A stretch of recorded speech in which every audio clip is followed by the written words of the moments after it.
मैं message TV वालों का शुक्रगुज़ार हूँ कि उन्होंने मुझे मौका दिया कि हिजामे के ताल्लुक़ से मैं कुछ अर्ज़ करूँ। और मेरा नाम इफ्तिखार अहमद सैफ़ी है। मैं American board certified naturopathic doctor हूँ और मैंने यूनानी मेडिसिन एंड सर्जरी में भी डिग्री हासिल की इंडिया से। उसके बाद अमेरिका से मैंने एनडी की और मेरी एक्सपर्टीज़ हैं कार्डियोवैस्कुलर डिजीज़ और डायबिटीज़ में न्यूट्रिएंट मेडिसिन का इस्तेमाल। हिजामा का शौक़ मुझे इसकी ज़रूरत मुझे 4 साल पहले महसूस हुई जब मैंने इसके बारे में अहादीस पढ़ी। इसके बारे में जितनी अहादीस हैं हैरत अंगेज़, और अगर आप उनको पढ़ें तो आपको लगेगा कि हिजामे के अलावा इससे बेहतर कोई इलाज नहीं है। यह हिजामा ही कंप्लीट इलाज है बेसिकली। मैं आपके सामने कुछ हदीस सुनाता हूँ। ये डॉक्टर अमजद अली हसन साहब की किताब है हिजामे के बारे में। यूके से इन्होंने MRCP की कार्डियोलॉजिस्ट हैं और माशाल्लाह अल्लाह ने इनको बहुत नवाजा। इन्होंने एक किताब लिखी हिजामे के ऊपर, बहुत फ़ायदेमंद किताब है। जितने लोग हिजामा करते हैं उनको इससे इस्तेफ़ादा करना चाहिए। इसमें कुछ हदीसें हैं। हज़रत इब्न अब्बास रज़ी अल्लाह ताला अन्हु से रिवायत है कि रसूलुल्लाह सल्लल्लाहु अलैहि वसल्लम ने फ़रमाया कि शिफ़ा 3 चीज़ों में पोशीदा है। नंबर 1 हिजामा के ज़रिए ज़र्ब लगवाने में, नंबर 2 शहद के इस्तेमाल में, नंबर 3 आग से दागने में कई। ताहम मैं अपनी उम्मत को आग से दागने से रोकता हूँ। यानी इसमें एक चीज़ से तो रोका, लेकिन हिजामा और शहद के इस्तेमाल के बारे में बताया। और हज़रत जाबिर रज़ी अल्लाह ताला अन्हु हुज़ूर अक़दस सल्लल्लाहु अलैहि वसल्लम से रिवायत करते हैं कि आप सल्लल्लाहु अलैहि वसल्लम ने फ़रमाया, अगर तुम्हारी दवाओं में से किसी दवा में शिफा मौजूद है तो हिजामा के ज़रिए ज़र्ब लगवाने में या शहद के इस्तेमाल में या फिर आग से दागने में, बशर्ते कि ये दागना उस मर्ज़ को रास आ जाए, लेकिन मैं आग से दागने को पसंद नहीं करता।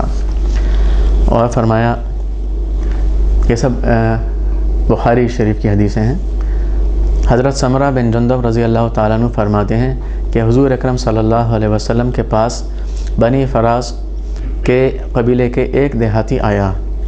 उस वक्त आप सल्लल्लाहु अलैहि वसल्लम को एक हज्जाम हिजामा कर रहा था।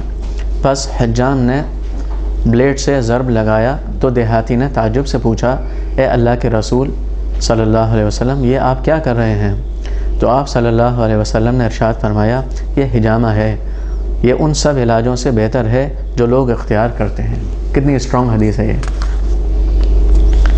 अच्छा, हज़रत अब्दुल्लाह इब्न मसूद रज़ी अल्लाह ताला अन्हु ने फ़रमाया कि रसूलुल्लाह सल्लल्लाहु अलैहि वसल्लम ने मेराज का वाक़या ज़िक्र करते हुए फ़रमाया कि उस रात फ़रिश्तों की जिस जमात पर भी गुज़र हुआ, उन्होंने आप सल्लल्लाहु अलैहि वसल्लम को कहा कि आप अपनी उम्मत को हिजामे से इलाज का हुक्म फ़रमाएँ। ये रवाह तिर्मिज़ी।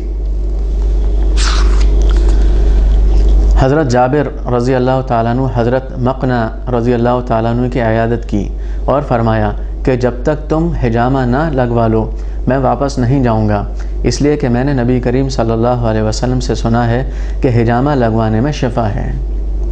इसके अलावा कितनी और अहादीस हैं, यानी इसको पढ़ें। जब मैंने इन सब अहादीसों को पढ़ा तो मुझे लगा कि जब अल्लाह के रसूल सल्लल्लाहु अलैहि वसल्लम हक़, अल्लाह हक़, दीन हक़, तो ये बात पक्की है, चाहे हमसे हमारे फील्ड से रिलेटेड हो तो क्यों ना हम हिजामा करें। तो मैं जब यहाँ मूव हुआ था तो मैं एक academy of complementary medicine college था, उसका डीन था, साथ में न्यू लाइफ स्टाइल क्लिनिक मैं नेचुरोपैथिक मेडिसिन प्रैक्टिस करता था। उसके बाद मेरी मुलाकात यहाँ एक ग्रुप है, बिलहासा ग्रुप, तो उनसे हुई और उन्होंने कहा कि एक नॉन प्रॉफिट इंस्टीट्यूट खोल रहे हैं जो रिसर्च सेंटर है, मेडिकल सेंटर है, रिसर्च भी होगी उसमें, क्लिनिकल मेडिसिन भी होगी। तो उन्होंने कहा हमारे साथ आओ तुम। तो मैं इधर आया और अल्हम्दुलिल्लाह हम लोग यहाँ रिसर्च कर रहे हैं बायो रेजोनेंस थेरेपी के ऊपर, और जर्मन सेंटर से हमारा एफिलिएशन है। इसके साथ साथ मेरे जहन में जब ये बात मैंने अहादीस पढ़ी तो मैंने अपने डायरेक्टर से कहा क्यों ना हम हिजामा भी शुरू करें, क्योंकि हिजामा में खैर है और शिफा है। हम तो ये बोलते रहते हैं, सुनते रहते हैं कि हर गैर के करने का यकीन दिल से निकल जाए और अपनी भी खुद करने का यकीन दिल से निकल जाए और एक अल्लाह की ज़ात आली का यकीन दिल में आ जाए और तमाम रिवाजी तरीक़ों का यकीन दिल से निकल जाए और अल्लाह के रसूल सल्लल्लाहु अलैहि वसल्लम के तरीक़ों में दोनों जहान की 100% कामयाबी का यकीन दिल में आ जाए। तो अल्लाह के रसूल सल्लल्लाहु अलैहि वसल्लम के तरीक़ों में तो कामयाबी है दुनिया की भी आखिरत की, चाहे वो मेडिकल से रिलेटेड हो, सेहत से रिलेटेड हो, किसी में भी हो। तो इसलिए मैंने उनसे कहा, तो उन्होंने कहा कि करो, तुम्हारी मर्ज़ी है।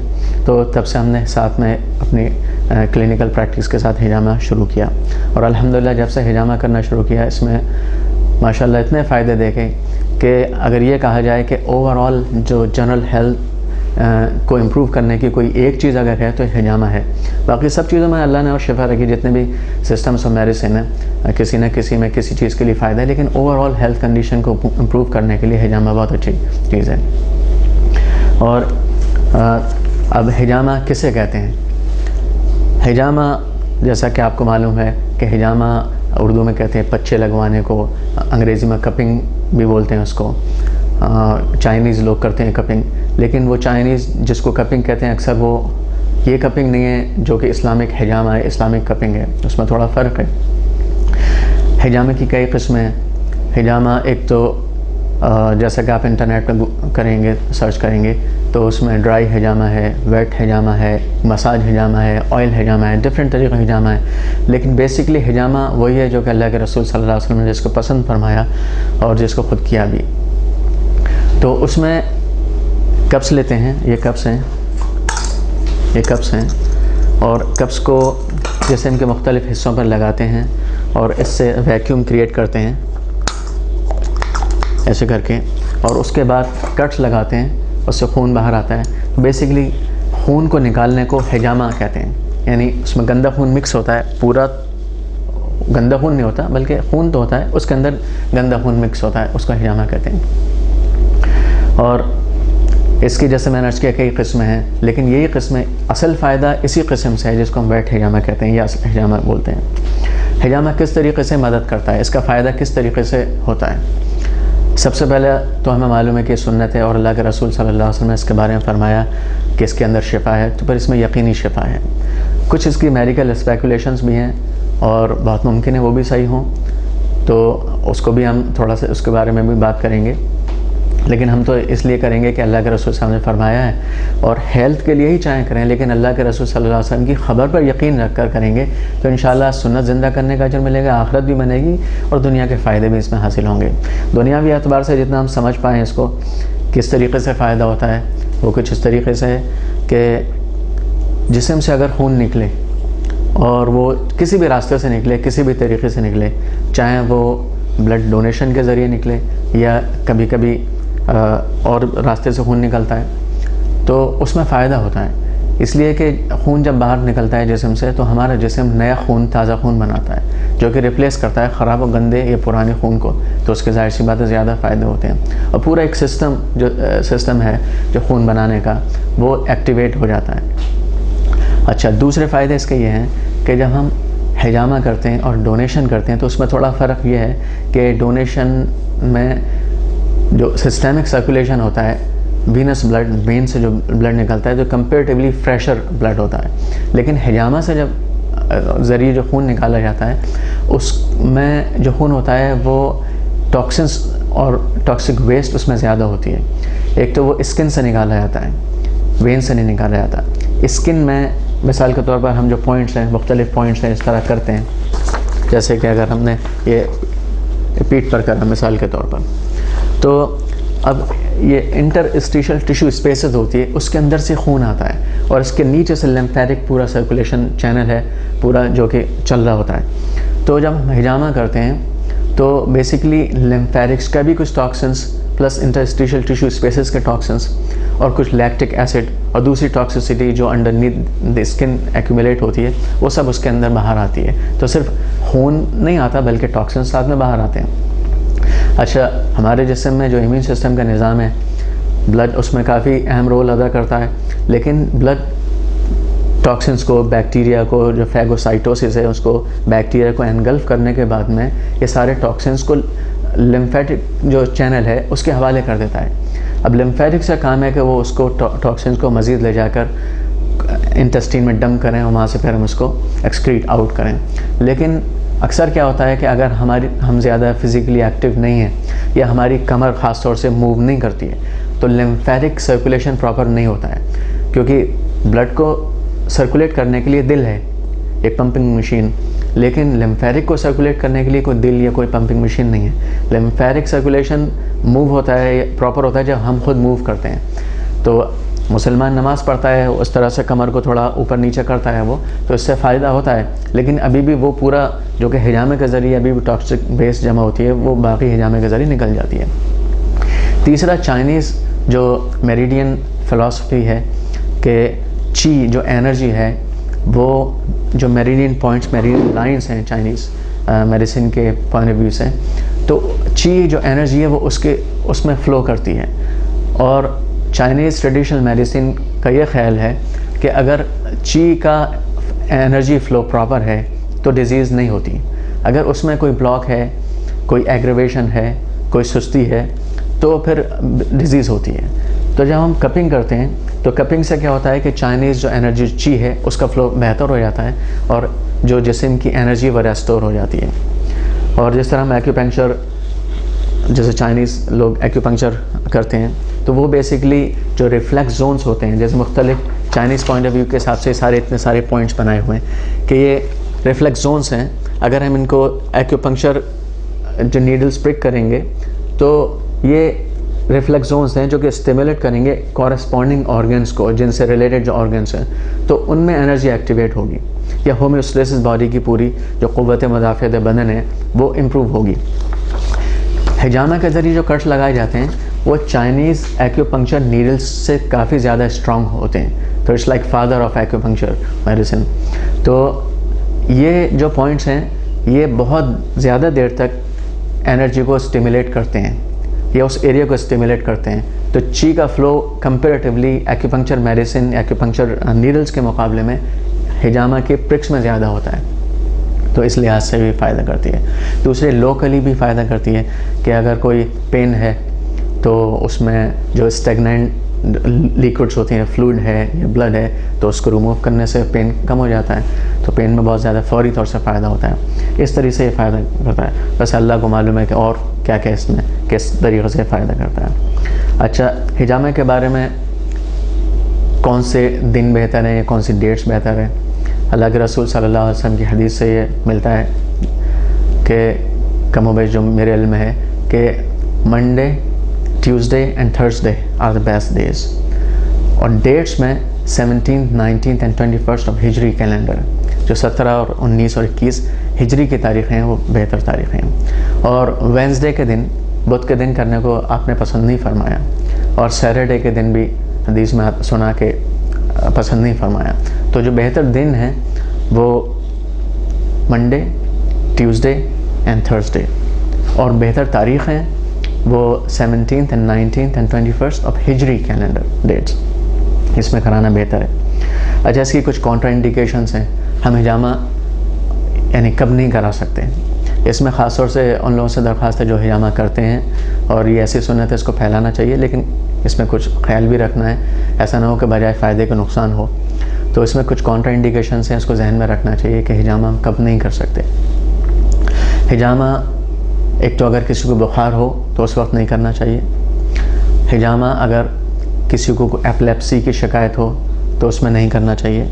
और अगर ऐसा लगे कि अभी एपिलेप्सी हाल फ़िलहाल में नहीं है, काफ़ी पहले से एक एपिसोड हुआ, अब नहीं हो रहा है, तो उसके लिए प्रिकॉशन ये है कि उसको लेटा के करें, उसको बैठा कर नहीं करें। और हेपेटाइटिस है तो उसमें कुछ लोग तो कहते हैं कि नहीं करना चाहिए, लेकिन यह कि बहरहाल अगर करें, क्योंकि हदीस में आता है कि शिफा है, तो उसमें अगर करें तो बहुत एहतियात की ज़रूरत है। जो हिजामा कर रहा है उसको भी बहुत एहतियात की ज़रूरत है। और अगर किसी की पल्स रेट बहुत कम है तो नहीं करना चाहिए, ब्लड प्रेशर कम है तो नहीं करना चाहिए, अगर किसी का आयरन लेवल, हीमोग्लोबिन लेवल कम है तो उसको नहीं करना चाहिए। मिसाल के तौर पर किसी का 6 है, 7 है, 8 है तो नहीं करना चाहिए, 9 भी है तो एहतियात रखें। और अगर करना ही है ज़रूरी तो 1-2 पॉइंट बस करें उसको। ब्लड प्रेशर कम है तो एहतियात रखें, यानी अगर किसी का 90 और 60 ब्लड प्रेशर है या 100 और 60 ब्लड प्रेशर है तो भी एहतियात रखने की ज़रूरत है। और ख़ास तौर से अगर किसी का ब्लड प्रेशर लो है तो ये जो लंबर रीजन है, ये जो पॉइंट्स है नीचे, इन पॉइंट्स को टच ना करें, इस पर एहतियात रखें, क्योंकि इन पॉइंट्स पर हिजामा करने से ब्लड प्रेशर और गिर जाता है। लेकिन किसी का हाई ब्लड प्रेशर है तो ये पॉइंट्स बहुत फ़ायदे के हैं। अच्छा, और किसी को डायबिटीज़ है ब्लड शुगर बढ़ी हुई है तो उसको एहतियात रखने की, क्योंकि डायबिटीज़ के लोगों में खून नहीं रुकता। अगर किसी को ब्लीडिंग टाइम, क्लॉटिंग टाइम में प्रॉब्लम है, उनको ब्लीडिंग रुकती नहीं है, क्लॉट नहीं होता ब्लड, तो उसको भी एहतियात रखने की ज़रूरत है। कुछ लोग होते हैं दवाई ले रहे हैं, एस्पिरिन ले रहे हैं, उससे ब्लड नहीं रुकता है, ब्लड थिनर है वो, या वारफेरिन ले रहे हैं, कुमरिन ले रहे हैं, जितने भी ब्लड थिनर्स हैं, और अगर वो ले रहे हैं तो आप नहीं कर सकते, क्योंकि एक बार आपने प्रिक किया, उसका हिजामे के कट्स लगाए तो खून नहीं रुकेगा, तो उसमें एहतियात की ज़रूरत है। और अगर कभी किसी को करना है तो उसकी पूरी हिस्ट्री लें, क्योंकि आपको पता नहीं है कौन किस मेडिसिन के ऊपर, हिस्ट्री लें उसको और मालूम करें। कभी कभी लोग आएंगे खुद नहीं बताएंगे, वो तो समझेंगे उनको पता नहीं है, तो हाँ हिस्ट्री पूरी लेनी पड़ेगी। इनकी वाइटल्स चेक करें, इनकी जो ये SP मॉनिटर है, इससे ऑक्सीजन लेवल चेक करें कितना है। ये सारी एहतियात की ज़रूरत है। और अगर अच्छा बच्चा है छोटा, 12 साल से छोटा है तो उसको अवॉइड करें, और अगर 12 साल भी है तो उसके देखें हेल्थ, जनरल हेल्थ स्टेटस कैसा है। बूढ़े हैं, ज़ईफ़ लोग हैं, उनको नहीं करें। उम्र ज़्यादा है या उम्र कम भी है लेकिन हेल्थ, जनरल हेल्थ ठीक नहीं है, उसको भी नहीं कर सकते। और डिहाइड्रेटेड लोग हैं तो उसको भी नहीं कर सकते। हिस्ट्री लें, कोई फेंटिंग की हिस्ट्री तो नहीं है, अगर फेंटिंग की हिस्ट्री है तो उसमें एहतियात की ज़रूरत है, उनको लेटाना है। बहुत से लोगों को ब्लड ज़रा सा देखा खून, उससे फेंट हो जाते हैं, तो इन सब चीज़ों में एहतियात की ज़रूरत है। अच्छा, कितने कप्स हम लगा सकते हैं एक टाइम में? ये नंबर ऑफ कप्स का ऐसा है कि इसकी तो वैसे हम इसको मुतय्यन नहीं कर सकते, लेकिन इसकी लिमिट बांध सकते हैं कि ज़्यादा कप लगाने से एक वक्त में फ़ायदा नहीं है। कभी लोग बहुत एक्साइटेड हो जाते हैं कि मैं यहाँ पर मिनिस्ट्री ऑफ हेल्थ में इसका कपिंग एग्ज़ामिनर रहा हूँ, तो हम लोग अक्सर ये सवाल करते थे, जो लोग लाइसेंस के लिए डॉक्टर्स आते थे कि कितने कप लगाने, तो सम डॉक्टर्स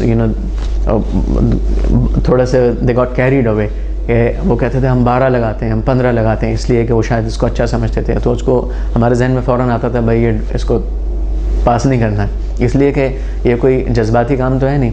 एक लिमिट है कि आप कितना खून एक वक्त में निकाल सकते हैं। मेडिकल पॉइंट ऑफ व्यू के हिसाब से आप 400, 450 मैक्सिमम एक पॉइंट जो US पॉइंट है निकाल सकते हैं 6 से 8 हफ्ते में। लेकिन एहतियातन हिजामे के दौरान ये 300 मिलीलीटर, 250 मिलीलीटर, ये 350 मिलीलीटर, मैक्सिमम 400 मिलीलीटर्स एक वक्त में आप खून ड्रॉ कर सकते हैं। तो नंबर ऑफ़ कप्स से ज़्यादा इंपॉर्टेंट है कितना खून निकाल। हो सकता है आप 3 कप लगाए आपने और उसमें ये अमाउंट पूरा ड्रॉ कर लिया है, तो उसमें देखना है कि कितना खून निकलेगा। कभी कभी ऐसा होता है कि आप कहीं किसी को दर्द है, तकलीफ़ है, तो उसको पेन की शिकायत है, आपने पेन के पर आपने बस हिजामा किया, तो उसको आप हिजामा आपने किया, अब आप उसको जल्दी बुला सकते हैं। मिसाल के तौर पर आप उसको 3 हफ्ते में ही बुला सकते हैं, 4 हफ्ते में बुला सकते हैं, लेकिन आपको लिमिट करने है कि भाई 2 कप करने हैं, मुझे 3 कप करने हैं। और कितना खून निकाला है, मिसाल के तौर पर अगर आपको 2 हफ्ते के बाद बुलाना है, 3 हफ्ते बाद, तो आप बस 100 मिलीलीटर मैक्सिमम निकालें उसको, क्योंकि हिजामा पेन की जगह पर हो सकता है आपको जल्दी जल्दी रिपीट करना पड़ जाए। तो पूरा आपको देखना पड़ेगा पहले कि कितनी दिन बाद इसको रिपीट करना है और कितने कप्स पर उस हिसाब से लगा सकते हैं, कितना ब्लड। अब बहुत कम आप खून निकाल रहे हैं, लेकिन जगह जगह पर उसको दर्द है तो थोड़ा थोड़ा खून निकालेंगे आप। हो सकता है आप 7 कप लगा लें, 8 कप लगा लें, लेकिन टोटल क्वांटिटी आपको देखनी पड़ेगी। अच्छा, फिर सुन्नत के इसमें पॉइंट्स कौन कौन से हैं? जो सुन्नत के पॉइंट्स हैं, बेस्ट पॉइंट्स हैं, और अल्लाह के रसूल सल्लल्लाहु अलैहि वसल्लम ने मुख्तलिफ़ औक़ात पर हिजामा किया। और अच्छा, ये ज़रूरी नहीं कि आप एक वक्त में 7 पॉइंट लगाएं, 8 पॉइंट लगाएं। अल्लाह के रसूल सल्लल्लाहु अलैहि वसल्लम ने, जैसा कि इल्म है मेरे, कि सर में तकलीफ़ थी तो सर में किया, कभी और जगह तकलीफ़ थी तो वहाँ किया। कुछ ऐसे पॉइंट्स भी किए कि बगैर तकलीफ़ के शायद किए कि ताकि बीमारियों से हिफाजत हो या सेहत हो, अल्लाह आलम, तो उसमें उस हिसाब से भी कर सकते हैं। लेकिन सुन्नत से जो साबित पॉइंट्स हैं वो एक तो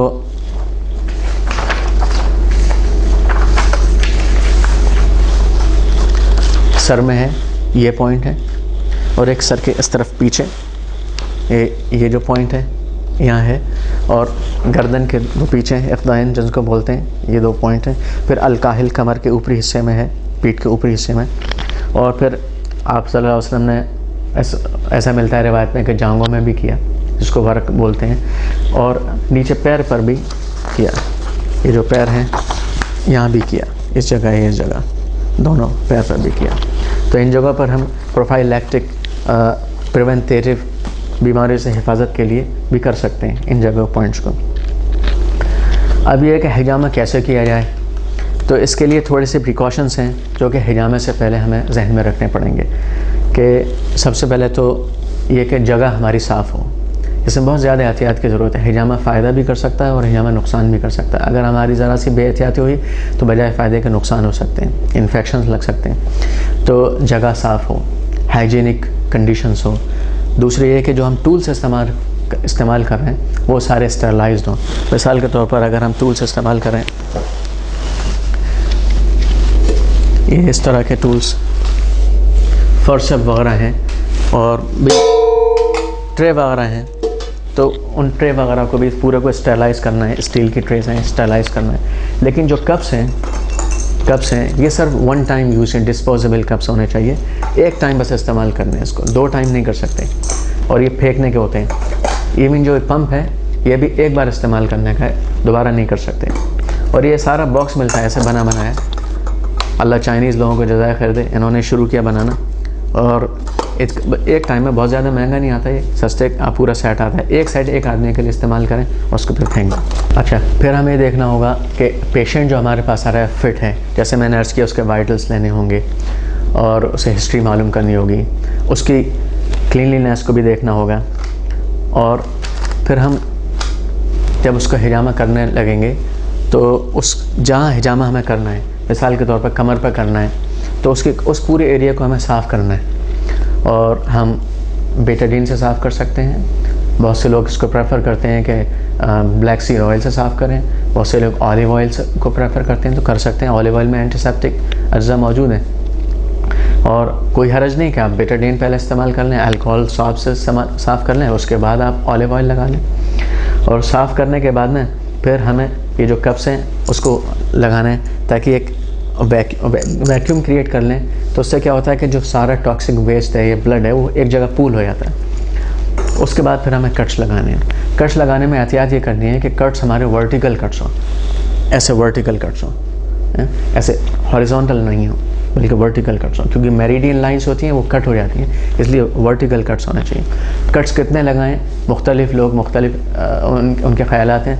बहुत से लोग 9 कट लगाते हैं, 3 ऊपर, फिर 3 बीच में, फिर 3 नीचे वाली 3 लाइन, 3 कट्स की। लेकिन उसमें थोड़े से बड़े हल्के से कट जाते हैं। मैं प्रेफर करता हूँ छोटे कट्स लगाएं, थोड़े ज़्यादा ऐसे कट्स लगा के छोटे छोटे। इससे फ़ायदा ये होता है क्योंकि मार्क्स नहीं रहते, स्कार्स रहने के चांसेस कम हो जाते हैं। बहुत से लोगों की स्किन सेंसिटिव होती है, वो उनके स्कार्स फिर उसमें मौजूद रहते हैं। अक्सर लोगों के 2-3 हफ्ते में मार्क्स चले जाते हैं। तो छोटे कट्स लगाएं। उसके बाद में कितनी देर तक इसमें रखना है, पहले तो 2-3 मिनट के लिए रखें, 3 मिनट के लिए। अच्छा, जब आप पहले वैक्यूम क्रिएट कर रहे होंगे कप्स लगाकर, तो उसमें आपको अंदाज़ा हो जाएगा कि कौन से पॉइंट्स पर हमें ज़्यादा रेडनेस या डार्कनेस मिलती है। उस पॉइंट पर इसका मतलब है हिजामे की ज़्यादा ज़रूरत है। तो आप थोड़ा सा ऑलिव ऑयल लगाने के बाद में ऐसा हल्का से एक बस वैक्यूम क्रिएट करें, उसके बाद ऐसा रोटेट करें, इसको घुमाएं, तो आपको एक अंदाज़ा हो जाएगा कलर स्किन का चेंज होना शुरू होगा। अगर डार्कर है वो एरिया तो इसका मतलब वहाँ हिजामे की ज़्यादा ज़रूरत है। कुछ मरीज़ से ही मालूम कर सकते हैं कि आपको कोई तकलीफ़ है कहीं है, तो वो उस जगह ज़्यादा करें। कोई तकलीफ़ नहीं तो सुन्नत वाले पॉइंट्स को अख्तियार करें। और उसके बाद जब कट्स लगा लें, कट्स लगाने के बाद फिर आप जब पंप करेंगे तो उसमें खून आना शुरू हो जाएगा आहिस्ता आहिस्ता। तो खून बस थोड़ी देर के लिए उसको रहने दें, कुछ मिनट के लिए रहने दें। उसके बाद कप खाली कर लें और फिर दोबारा से भी इसको लगा सकते हैं, क्योंकि उसमें ऊजिंग होती रहती है। अच्छा, उसमें ये ज़रूरी नहीं है कि 3 बार तक हम इसको सक करना है, या 5 बार तक करना है, या 2 बार तक, ऐसा कोई रूल नहीं है। आप हो सकता है आपने 1 बार या 2 बार किया और उसके बाद में प्लाज्मा आना शुरू हो जाता है, उसमें एक लिक्विड सा वाइट आना शुरू हो जाता है। अगर वो आना शुरू हो गया, एक साइन है कि भाई अब आप इसको रोक दें। और कभी कभी प्लाज्मा नहीं आ रहा है, इसका मतलब ये नहीं कि आप प्लाज्मा का इंतज़ार करें। हो सकता है आप 3 बार किया, 4 बार किया, प्लाज्मा नहीं आ रहा है, तो आपको लिमिट देखनी पड़ेगी कितना आप ब्लड निकाल सकते हैं, कितना निकाल चुके हैं। तो वो रूल नहीं, आप वहीं छोड़ दें उसको। अगर आप एक लिमिट क्रॉस कर गया है वो इसके करीब में, तो उतना ही आप छोड़ दें उसको। कट्स छोटे पहले लगाने ताकि ऊजिंग देर तक ना हो उसमें। उसके बाद में आप उसको साफ़ कर दें। साफ़ करने में दोबारा बेटाडीन इस्तेमाल कर सकते हैं, शहद भी इस्तेमाल कर सकते हैं, ऑलिव ऑयल भी इस्तेमाल कर सकते हैं, ब्लैक सीड ऑयल भी इस्तेमाल कर सकते हैं। और मैं प्रेफर करता हूँ कि साफ़ बेटाडीन से मैं करता हूँ। उसके बाद में एंटीबायोटिक पाउडर का स्प्रे भी मैं करता हूँ। और उसके बाद मैं उनको बता देता हूँ कि भाई घर जाकर आप जो है ऑलिव ऑयल लगा लें या कुछ भी लगा लें। ये मरीज़ों के साथ मैं ऐसा करता हूँ। जब मैं ख़ुद अपने करवाता हूँ तो मैं बाद में बस ऑलिव ऑयल या शहद लगवा लेता हूँ।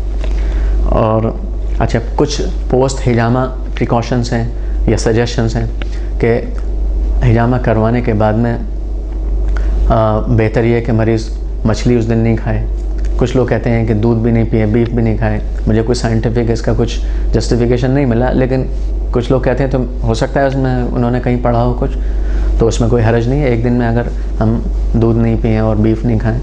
लेकिन फ़िश का ये है कि फ़िश में चूँकि ओमेगा 3 होती है और ओमेगा 3 ब्लड थिनर है, तो उसमें ऊजिंग के चांसेस बढ़ जाते हैं। तो जिस दिन हिजामा करवाना हो, बेहतर है कि फ़िश ना खाई जाए और बाद में भी एक दिन नहीं खाई जाए, और एस्प्रिन वगैरह भी रोका जाए, बेहतर है।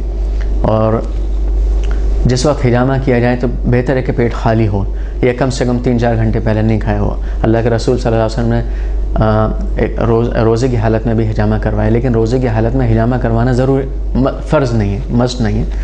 बग़ैर रोज़े के भी हिजामा करवा सकता है आदमी। और हिजामा की डेट्स जैसे मैंने शुरू में अर्ज़ की कि बेहतर वो दिन है कि Monday, Tuesday and Thursdays and 17, 19 and 21 of Hijri calendar dates.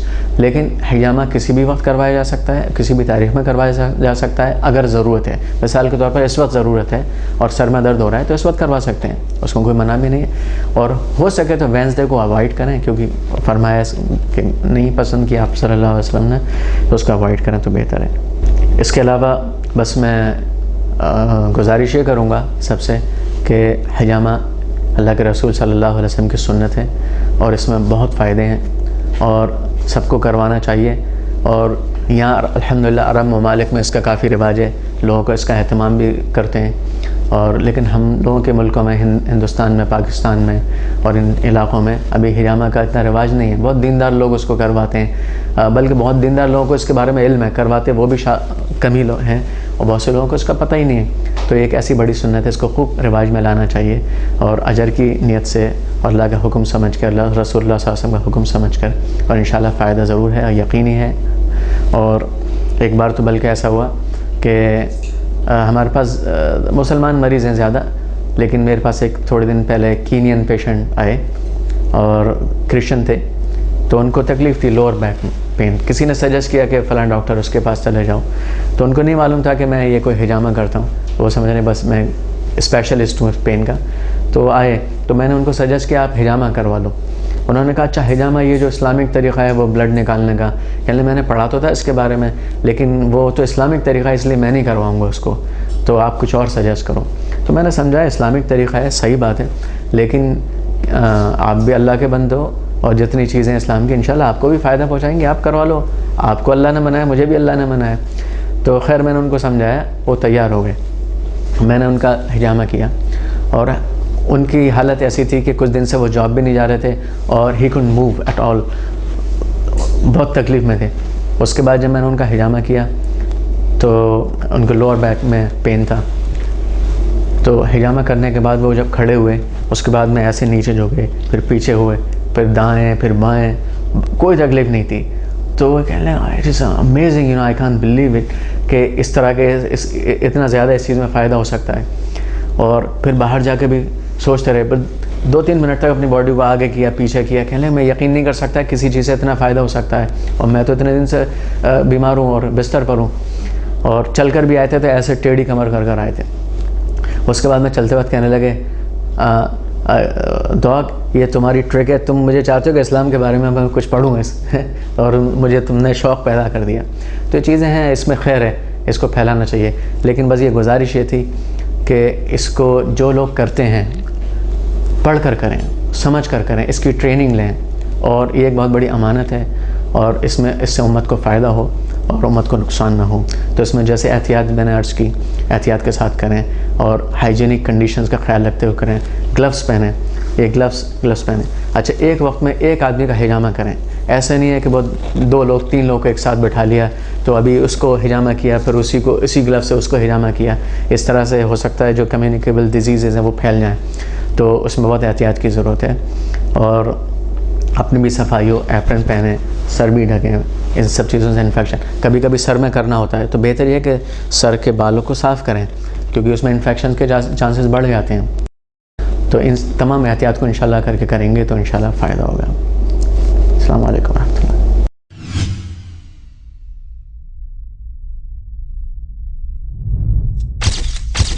Message TV. This is your channel. This is your channel.